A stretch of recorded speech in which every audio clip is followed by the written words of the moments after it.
पर्यटकांनो, खास करून पर्यटकांनो नमस्कार असं म्हणण्याचं कारण असं आहे की आपण ज्या परिसरात आहोत, सध्या मी ज्या परिसरातून आपल्याशी संवाद साधतो आहे तो परिसर भंडाऱ्याच्या बाजूला हा नागपूर जबलपूर हायवे आहे। इकडे बाजूला म्हणजे कोरंबी देवस्थान मंदिर, कोरंबी देवीचं, कोरंबी मातेचं देवस्थान आहे, हेमाडपंथी आहे पहा तिकडे। आणि त्याच्या थोडं खाली बाजूला टेकडीच्या खाली पायथ्याशी आम्ही इथे आहोत। तर पहा इकडे ही वैनगंगा नदी आहे।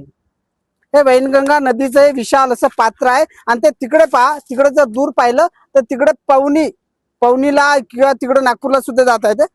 तर हा इकडे नागपूर जबलपूर ही वैनगंगा आहे आणि सागवानाची झाडे, इथे सर्व पूर्ण निसर्ग समृद्ध परिसर आहे हा आणि पर्यटकासाठी अतिशय सुंदर पर्वणी आहे। आणि मला तर असं वाटते की भंडारा जिल्हा सांस्कृतिक जिल्हा, पर्यटन जिल्हा म्हणून जर आपण मानलं, आपण स्वतः मानावं, कोण काय जाहीर करता हा आपला विषय आहे, तेवढा आपला अधिकार सुद्धा नाही। पण मला तरी असं वाटतं की भंडारा जिल्ह्यात पहा इकडे किती सुंदर आता सागवानाची झाड आहे आणि नैसर्गिक साधन सामुग्री नटलेला असा हा जिल्हा आहे आणि या परिसराचं सौंदर्य हे सर्व याच्यावर अवलंबून आहे। आणि या परिसरातल्या नागरिकांचा मी आभार याच्यासाठी मानतो की यांनी हे टिकवलेलं आहे।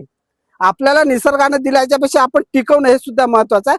तर याच्यानंतर सुद्धा याच्यातल्या भंडारा जिल्ह्यातल्या अनेक परिसराशी आपण भेटीगाठी घेणार आहोत आणि आपल्याशी वारंवार संवाद साधण्याचा प्रयत्न करणार आहोत। आणि तोपर्यंत धन्यवाद।